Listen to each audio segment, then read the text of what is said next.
अब हम मज़ीद जान लेते हैं कॉस्ट एंड प्रॉफिट सेंटर की रिपोर्ट्स के बारे में। तो जैसे कि अपनी लास्ट वीडियो में हमने कॉस्ट सेंटर रिपोर्ट को सीख लिया था, अब इस वीडियो में हम प्रॉफिट सेंटर रिपोर्ट के बारे में जानेंगे। तो प्रॉफिट सेंटर रिपोर्ट से पहले हम जान लेते हैं कि कंपनी का प्रॉफिट सेंटर क्या होता है। तो यहाँ पर कंपनी का वो हिस्सा या बिजनेस का वो हिस्सा जो कि कॉस्ट और रेवेन्यू दोनों को अकाउंट फॉर करता हो, दोनों उसके लिए इम्पोर्टेंट हो, इस तरह के हिस्से को हम प्रॉफिट सेंटर कहते हैं। प्रॉफिट सेंटर क्यों कहते हैं? क्योंकि प्रॉफिट बेसिकली रेवेन्यू में से कॉस्ट लेस होने के बाद आता है।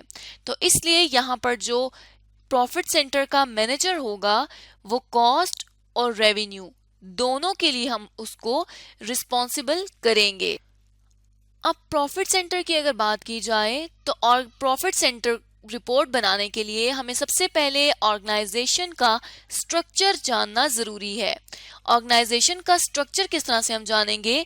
हम ये देखेंगे कि कंपनी के कौन से यूनिट्स में कॉस्ट और रेवेन्यू जो है वो सेपरेटली एट्रीब्यूटेबल है, मतलब सेपरेटली कंट्रोलेबल है। तो जिस जिस यूनिट में कंपनी के जिस यूनिट में कॉस्ट और रेवेन्यू सेपरेटली कंट्रोलेबल होगा उस यूनिट को हम प्रॉफिट सेंटर कंसीडर करेंगे। अब यहाँ पर कंपनी के पास रेवेन्यू कहाँ से आएगा?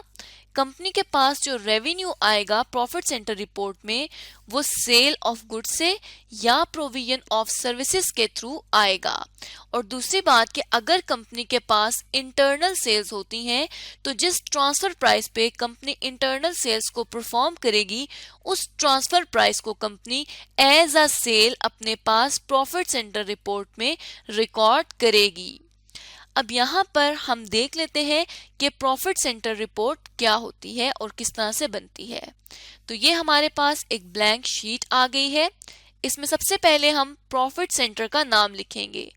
कंपनी के पास एक से ज्यादा ऐसी यूनिट्स हो सकती हैं जिनका रेवेन्यू और कॉस्ट उनके मैनेजर के कंट्रोल में हो, इसलिए एक से ज्यादा प्रॉफिट सेंटर कंसीडर किए जा सकते हैं। उसके बाद ये जो हम बना रहे हैं ये प्रॉफिट सेंटर की statement of profit and loss है, लेकिन ये जो नॉर्मल हमारी मेथड वही है लेकिन थोड़ी सी ये डिफरेंट है। इसमें हमने थोड़ी सी डिफरेंट चीज़ों को कंसीडर करना है। तो यहाँ पे उन डिफरेंट चीज़ों को कंसीडर करने के लिए हम क्या करेंगे, कुछ कॉलम्स बना लेंगे इस तरह से, जिसमें हम सबसे पहले लिख देंगे कि बजटेड क्या है और एक्चुअल क्या है। उसके बाद हम लिखेंगे वेरिएंस।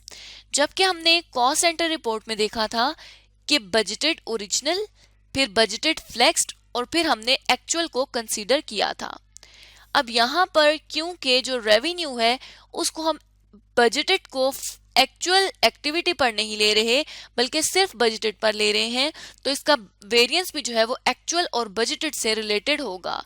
जबकि कॉस्ट जो है वो हम स्टैंडर्ड एक पर यूनिट का सेट करते हैं, बजट एक पर यूनिट का सेट करते हैं, इसलिए हम उसको एक्टिविटी की बेस पर ले सकते हैं।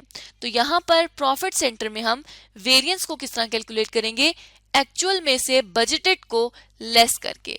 तो यहाँ पे जिस तरह से हम प्रॉफिट रिपोर्ट बनाते हैं, प्रॉफिट स्टेटमेंट बनाते हैं, उसी तरह सबसे पहले हम सेल्स रेवेन्यू लिख देंगे और सेल्स रेवेन्यू के लिए सबसे पहले लिखेंगे कि बजट क्या सेट किया था कंपनी ने एस्टिमेट क्या किया था, अंदाजा क्या लगाया था कि कितना सेल रेवेन्यू होगा, और फिर जो एक्चुअल हुआ है उसको हम यहाँ पर मेंशन कर देंगे। अब अगर एक्चुअल और बजटेड के दरमियान कोई डिफरेंस आता है तो उसको हम वेरिएंस में प्रेजेंट करेंगे, और किस तरह से कि अगर पॉजिटिव फिगर है तो उसको हम पॉजिटिव में लिखेंगे और अगर नेगेटिव फिगर है तो उसको हम इस तरह से ब्रैकेट में करके लिखेंगे जैसे हमने कॉस्ट सेंटर रिपोर्ट में भी सीखा था।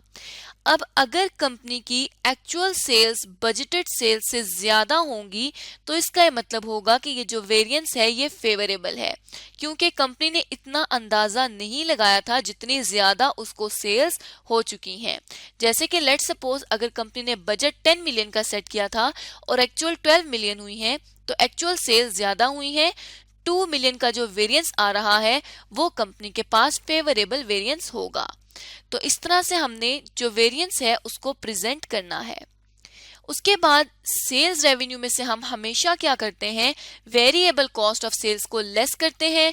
तो यहाँ पे जो बजटेड सेट की थी कंपनी ने और जो actual variable cost of sales है उसको हमने दोनों के रिस्पेक्टिव कॉलम में नेगेटिव फिगर में शो करना है, क्योंकि हमने सेल में से वेरिएबल कॉस्ट को लेस करके कंट्रीब्यूशन कैलकुलेट करना है।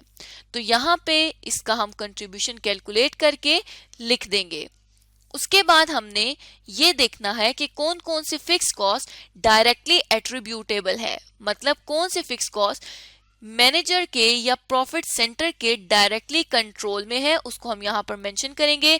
जिसमें जो कॉस्ट आ रही हैं वो हमारे पास आती है सैलरीज, क्योंकि सैलरीज जो है वो मैनेजर के कंट्रोल में है। स्टेशनरी, जितनी स्टेशनरी यूज होगी वो मैनेजर कंट्रोल कर सकता है, और बाकी भी अगर कोई कंट्रोलेबल कॉस्ट है तो उसको हम यहाँ पर मेंशन करेंगे। इन सारी कॉस्ट को हम इस तरह से लिख देंगे जिस तरह हमने बाकी कॉस्ट को लिखा है, और फिर हमने क्या कर देना है कि इनका टोटल कर देना है, और इनके टोटल को हम फिर नेगेटिव में करेंगे, क्योंकि ये जो हमारे पास है सारी फिगर्स आ रही हैं, इनका हम एक सिंगल टोटल कर लेंगे और इन कॉस्ट के अराउंड इस तरह एक स्क्वायर बॉक्स लगा देंगे, जिससे हमें पता चल जाए कि ये जो टोटल आ रहा है ये इन फिगर से रिलेटेड आ रहा है। उसके बाद कंट्रीब्यूशन में से हम फिक्स कॉस्ट को जब लेस करते हैं तो हमारे पास ग्रॉस प्रॉफिट आ जाता है।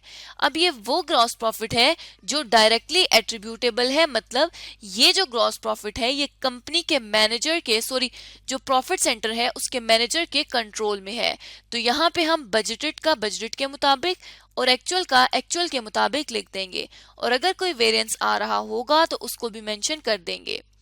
अब यहाँ पर हमने क्या करना है कि जो शेयर होगा अनकंट्रोलेबल कॉस्ट का इस प्रॉफिट सेंटर में, उस शेयर को लिख देंगे। बेसिकली ये वो कॉस्ट होगी जो हेड ऑफिस से रिलेट करती होगी, लेकिन हेड ऑफिस की कॉस्ट में जितना हिस्सा प्रॉफिट सेंटर का होगा हमने सिर्फ उस हिस्से को यहाँ पर मेंशन करना है। अब क्योंकि ये जो कॉस्ट है ये हेड ऑफिस की है तो ये मैनेजर कंट्रोल नहीं कर सकता, इसलिए हमने यहाँ पर स्पेसिफिकली लिख दिया है कि ये कॉस्ट अनकंट्रोलेबल है, और उसको हम यहाँ पर नेगेटिव फिगर में शो कर देंगे, क्योंकि हमने लास्ट में नेट प्रॉफिट को कैलकुलेट करना है। तो अब ग्रॉस प्रॉफिट में से अनकंट्रोलेबल कॉस्ट जो कि हेड क्वार्टर से रिलेट करती है हमने उसको लेस कर देना है, तो ये हमारे पास आ जाएगी नेट प्रॉफिट की फिगर। अब अगर बजटेड और एक्चुअल नेट प्रॉफिट में कुछ डिफरेंस आ रहा है तो उसको हम यहाँ वेरिएंस में प्रेजेंट कर सकते हैं। अब यहाँ तक तो हमने ये प्रॉफिट सेंटर रिपोर्ट सीख ली है, जो कि बहुत ज़्यादा statement of profit and loss से लिंक करती है और बहुत ज़्यादा सिमिलर है। बस यहाँ पे हमने कंट्रोल और अनकंट्रोलेबल कॉस्ट का थोड़ा सा डिफरेंस जो है वो माइंड में रखना है। उसके बाद अगर हम कुछ इम्पॉर्टेंट पॉइंट्स को डिस्कस करें तो यहाँ पर हमने सेपरेटली आइडेंटिफाई करना है कि कौन सी कॉस्ट कंट्रोलेबल है और कौन सी कॉस्ट अनकंट्रोलेबल या नॉन कंट्रोलेबल है। जैसे कि यहाँ पे हमने लिखा था कि ये कॉस्ट अनकंट्रोलेबल है जबकि डायरेक्टली एट्रीब्यूटेबल है, मतलब कि ये डायरेक्टली कंट्रोलेबल है। तो यहाँ पर ये पॉइंट हमने क्लियर कर दिया है। उसके बाद ये जो वेरिएंस होगा ये प्रॉफिट सेंटर मैनेजर के लिए लिंक करता होगा। प्रॉफिट सेंटर मैनेजर इस वेरिएंस को अपने लिए अपनी इम्प्रूवमेंट के लिए कैलकुलेट करेगा। उसके बाद हमने यहाँ पर 3 डिफरेंट प्रॉफिट लेवल्स देखे हैं, जिनमें जो सबसे पहला लेवल आ रहा था वो हम देख सकते हैं यहाँ पर भी कि वो आ रहा था कंट्रीब्यूशन का। तो जो कंट्रीब्यूशन है उसमें तमाम कॉस्ट कंट्रोलेबल है, इसलिए कंट्रीब्यूशन के प्रॉफिट को हम कह देंगे कि ये प्रॉफिट मैनेजर के कंट्रोल में है, इसलिए कंट्रोलेबल प्रॉफिट लेवल है। उसके बाद अगर हम ग्रॉस प्रॉफिट में भी देखें तो सेकंड जो हमारे पास प्रॉफिट लेवल आता है वो ग्रॉस प्रॉफिट का आता है, और ग्रॉस प्रॉफिट में से जो एक्सपेंसेस लेस हुए में हैं वो डायरेक्टली कंट्रोलेबल या डायरेक्टली एट्रीब्यूटेबल हैं। तो इसका मतलब हुआ कि जो ग्रॉस प्रॉफिट है ये डायरेक्टली एट्रीब्यूटेबल है, ये कंट्रोलेबल प्रॉफिट है। लेकिन जो लास्ट प्रॉफिट लेवल आता है हमारे पास वो अनकंट्रोलेबल प्रॉफिट लेवल है, क्योंकि अगर हम यहाँ पर आए देखें तो ग्रॉस प्रॉफिट में से हमने जब अनकंट्रोलेबल हेड ऑफिस की कॉस्ट को लेस किया है तब जाके हमारे पास नेट प्रॉफिट आया है। तो ये सिर्फ जो नेट प्रॉफिट है ये मैनेजर के कंट्रोल में नहीं है, ये अनकंट्रोलेबल है क्योंकि इसमें से हमने हेड ऑफिस की कॉस्ट को निकाल दिया है। तो यहाँ पर नेट प्रॉफिट के अलावा दोनों जो प्रॉफिट लेवल हैं उनकी बेसिस पर मैनेजर के परफॉर्मेंस को भी जज किया जा सकता है।